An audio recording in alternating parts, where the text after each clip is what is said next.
ஹிந்தியில ஜரூரத் அப்படிங்கிற ஒரு வார்த்தையை தான் இன்னைக்கு நம்ம பார்க்க போறோம். ஜரூரத் ஜரூரத் அப்படின்னா நம்ம லாங்குவேஜ்ல தேவை தேவை. In English need. In English வந்து நீட் அப்படின்னு சொல்லுவோம். எங்கெல்லாம் தேவை அப்படிங்கிற ஒரு வார்த்தையை யூஸ் பண்றோமோ அந்த இடத்துலலாம் ஜரூரத் அப்படிங்கிற ஒரு வார்த்தையை நம்ம யூஸ் பண்ண போறோம்.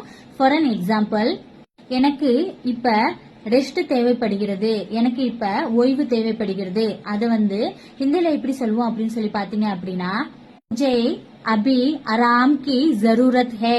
முஜே எனக்கு அபி இப்ப ஆராம் கி ஜரூரத் ஹே.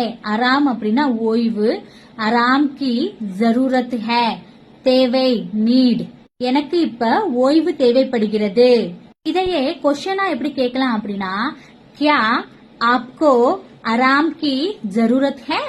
क्या आपको आराम की जरूरत है? நான் ஆல்ரெடி வீடியோ போஸ்ட் பண்ணிருக்கேன். கியா அப்படிங்கிற ஒரு வார்த்தை முன்னாடி வந்துருச்சுன்னா பர்மிஷனோ இல்ல கொஸ்டினோ கேட்கறதுக்கு தான் கியா அப்படிங்கிற ஒரு வார்த்தையை நம்ம முன்னாடி யூஸ் பண்ணுவோம்.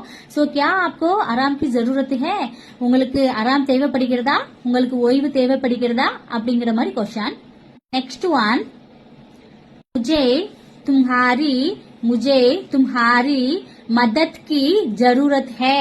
मुझे எனக்கு तुम्हारी உங்களுடைய உன்னுடைய மதத் கி, மதத் அப்படின்னா ஹெல்ப், மதத் கி ஜரூரத் ஹே மீன்ஸ் எனக்கு உன்னுடைய உதவி தேவை. I need your help. எப்படி क्वेश्चन கேட்கலாம் அப்படின்னா, क्या क्या आपको मेरी मदद की जरूरत है? क्या आपको मेरी मदद की जरूरत है? உங்களுக்கு आपको मेरी என்னுடைய மதத், மதத் की உதவி की जरूरत है தேவையா, உங்களுக்கு என்னுடைய உதவி தேவையா. இப்ப உங்களுக்கு ஒரு क्वेश्चन, எனக்கு இப்பொழுது தண்ணீர் தேவைப்படுகிறது, எனக்கு இப்பொழுது தண்ணீர் தேவைப்படுகிறது. எப்படி ஹிந்தியில சொல்லுவீங்க அப்படின்னு மறந்துடாம கமெண்ட் பாக்ஸ்ல கமெண்ட் பண்ணிட்டு போங்க.